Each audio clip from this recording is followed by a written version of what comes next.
Welcome to Rack of the Week number 213. I think this will be a quick one. I always say that. Let's see if we can do it today. On the screen, you see the names of my patrons and YouTube supporters. If you like these types of videos, hit subscribe and hit the like button, if you will, please. Let's get right into it. I didn't get a chance to watch much of the Premier League tournament that ended just recently. It's a 16-player invitational tournament, 9-ball tournament by Matchroom. I did tune into the finals, and I saw something very, very interesting. Look at this player list. These are the 16 players who were invited to play. It was a round-robin format, so you got to play a bunch of matches and score well to advance. So in that type of format, who's the favorites, do you think? Is it Jason Shaw, Eklund Kachi, Pijas Labutis, Wang Huang, Francisco Ruiz? These are all the top names.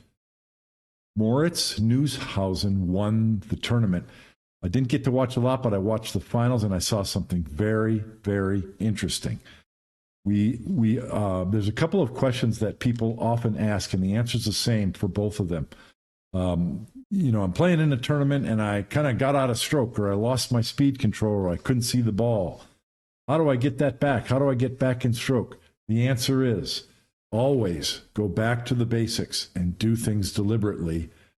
All of the little things are what matters. The same question, how do those pros do it? How do they play so consistently at a high level? How do they make those tough shots? The answer is the same. Back to the basics. Do all of the little things very well. Really stuck out to me. Moritz Neuhausen is a 21-year-old young gun. We're not going to talk about everything, or this would be an hour-long video. I'm just going to point out a few things. Check out what Matchroom's doing on the internet. Subscribe to Matchroom and do support them on YouTube. They're doing a fantastic job. This, I could show some fancy shots. For example, this is a shallow angle on this 6-ball, 4-rail position. He's got to get dead straight in on the 8-ball. He's got to hit it hard enough to get over there. It's just a fantastic shot. Or I could show this shot, another very shallow angle, power draw shot, 3 rails. Right there. We've seen that from type of shot from other players like Jason Shaw. It always makes the highlight reels. The finals of the Premier League was only a race to 7, and guess what? It was winner breaks. That really changes things, and you're going to see why. Moritz Neuhausen won the match against Francisco Ruiz 7-0. Ruiz won the leg, and he had the first break, and that's the yellow ball number 1 on the top left of your screen is Ruiz breaking. All 6 of the other breaks were by Moritz Neuhausen. And what is the key to 9-ball? Let's take a look at the breaks. In the top left, he did not make the 1-ball. Let's watch Moritz break game number 2. 1 in the side, followed by the 9-ball in the side. Let's go to game number 3. 1 in the side. What do you think is going to happen in game number 4? 1 in the side. Let's take a look at game number 5. 1 in the side. Game number 6. You know what's going to happen. 1 ball in the side pocket. Game number 7. 1 ball in the side pocket. Moritz Neuhausen wins 7-0. The most important shot, people say this, it's kind of a cliche in 9-ball, is the break shot. This is a perfect example of why. If this was an alternate break event, and of course if it was a longer race, we might have seen a very different contest. You make the ball, the 1 ball on the side on the break, don't scratch. You have the first to the shot. Moritz Neuhausen made the 9-ball in rack number 2, and he broke and ran out, I believe, in rack number 3. That's it. The other 5 games all had safeties and kick shots, but Moritz Neuhausen was first to the shot in every single game. That's how important the break shot is in 9-ball. Take that to the bank and think about that tonight. Here's something else very interesting that Moritz Neuhausen does. I'm going to play this video clip. He's going to line up for this 3-ball shot. You can see he's got a sharp cut angle. I'm going to hit play, and I am not touching the pause button. The video is playing.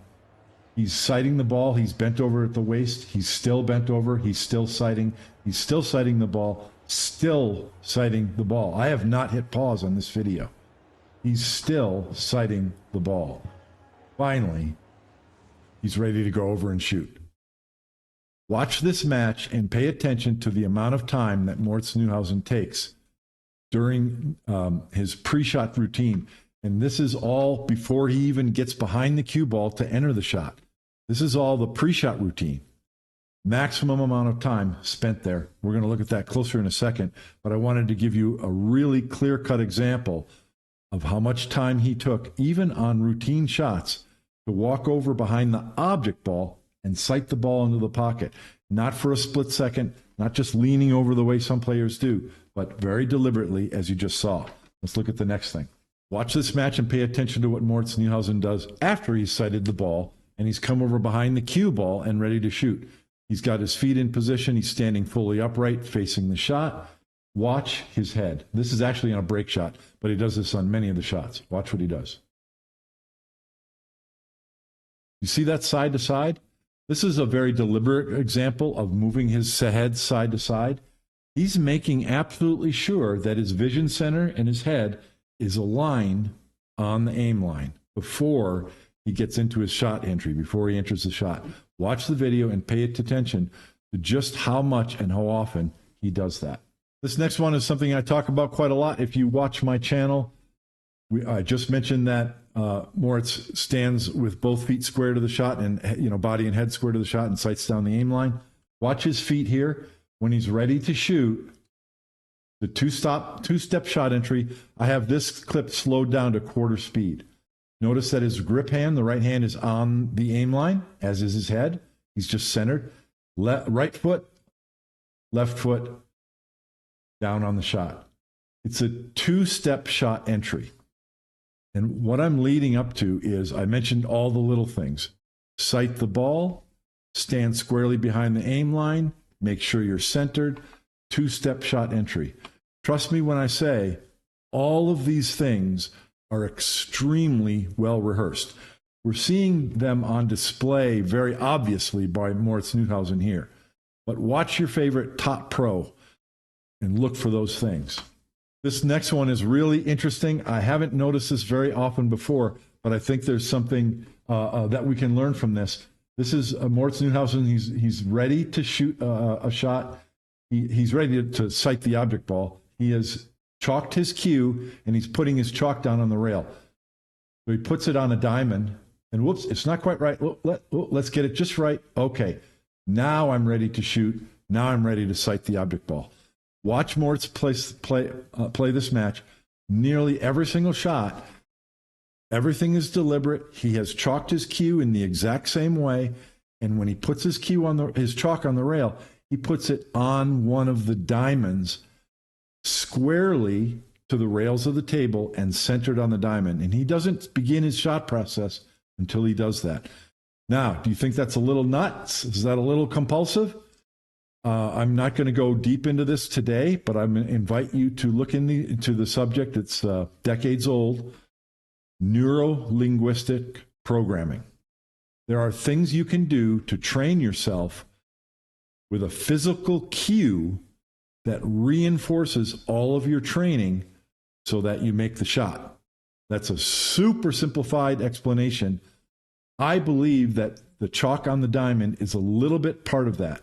It reinforces the entire shot routine and the positive attitude for making the ball and getting position that Moritz Neuhausen is obviously trained heavily to do. Neuro-linguistic programming, NLP for short. Lastly, I put together a little video clip.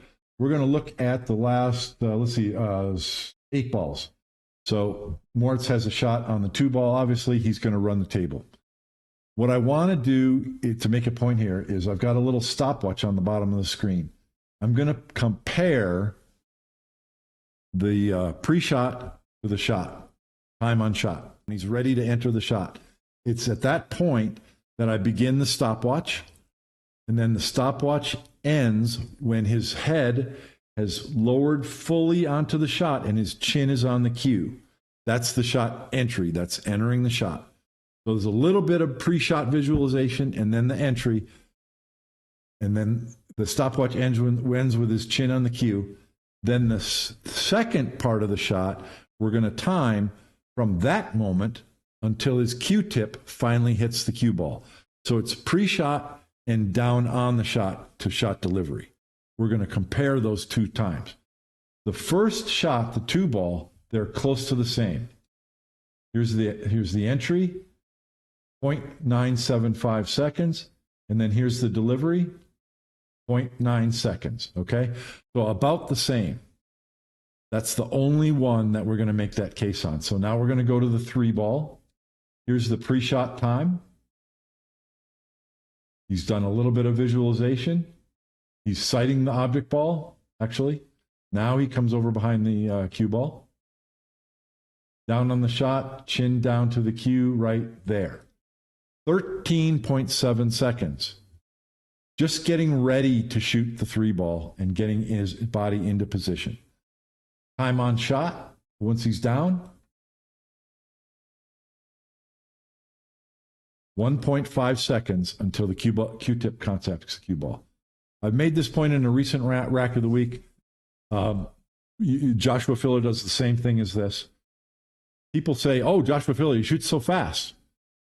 No, all you're doing is paying attention to time on shot. You're paying attention to when his head is down on the shot, from between that point to when his Q-tip contacts the cue ball. He puts in much more time before that, getting ready to shoot, aligning to the shot. Let's look at the next one. Pink 4-ball.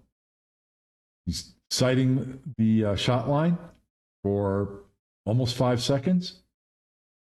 Chin finally down on the cue at 9 seconds. How much time till he delivers the cue stick?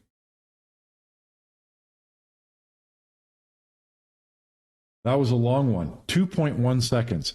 From chin on cue until the tip hits the cue ball. When you see someone who looks like they're shooting fast, you don't need to take a lot of time down on the cue ball. Compare it to someone who does take quite a bit of time after their chin is on the cue and they're down on the cue ball. It's not necessarily necessary. This is efficiency. This is the little things. It allows you to experience less stress and less fatigue during a match, because you're doing all of your work before you do the physical part of your work. You're just walking around looking at the shot. But when you put in more of your work on the pre-shot, you don't have to spend as much time on the shot, because by the time your chin's on the cue, everything's lined up. You're on the aim point, your body's in the right position, everything's there. You've made your decisions about speed control, grip position, backstroke length. It's all done. Chin on the cue, you just got to go, yep, looks good, okay, deliver the cue. A little bit faster on this one, I think. Still standing fully upright, and then 2-step entry, 9.7 seconds again. Cue delivery at 1.5 seconds. 6-ball was much faster. 2.7 seconds only pre-shot, but cue delivery, always less, 1.3. So we can see how simple that 6-ball shot was. Both time segments were much less than other shots, but still, all the pre-shot stuff was double the cue delivery time. 7-ball, look how long he takes to sight the object ball. Now that one, he rushed. But look, he might have realized that he rushed it, and he got up off the shot and went back and stood fully upright and then entered the shot. And so that increased the time a lot. So that's not a fair comparison. But still, once you're down on the shot, 1.7 seconds to Q-tip to cue delivery. And then the 8-ball, this is the one that he drew back, forward draw shot. Again, he kind of rushed the standing behind the cue ball. That one took a little bit longer. That's the longest time on shot, 2.9 seconds. So he maybe kind of made up for the fact that he didn't spend very much time standing upright behind the cue ball before he shot. Look at how long he's bent over at the waist, sighting the ball. The cube of chalk is on the diamond, upright, sight the shot, 2-step entry, 13.5 seconds, free shot. Time on shot, 2.1 seconds. It doesn't take a lot of time down on the shot if your routine has been trained to work in this fashion. I'll probably want to make a video in the future at some time that delves into just this topic a little deeper. I just wanted to kind of bring it out in the open and just point it out with a real obvious, Captain Obvious finger. And for those of you who haven't even thought about this, here's some food for thought. Go to Matchroom and watch this finals with Moritz Neuhausen. It's a race to 7, and it only goes 7 games long, but there's a ton that you can learn. I want to point out a couple of other things before we wrap up. This is Moritz Neuhausen shooting the match and tournament winning 9-ball. I want you to watch this. Little wry smile with the tongue sticking out. What does that say to you? It says to me, wow, I won the tournament. It's a little bit of a sigh of relief, happiness. Check out Ruiz's reaction. That's genuine joy and happiness for a friend to win a tournament. How can he react that way? You know, Ruiz played a great tournament. He made through that star-studded field and got to the finals, and yet in the finals, he didn't win a single game. So how can he be that way? Both players have this same professional attitude. They're not worried about winning. They know they're going to win their share of tournaments. You can't control the outcome. If this, like as I mentioned, if this was an alternate break tournament with a longer race, or even if they flipped the coin and played it again, do you think it would come out exactly the same way? They're not worried about winning. What are they worried about? All the little things. I mentioned a few that are interesting ones in this Rack of the Week today, just as food for thought. The list is much longer than that.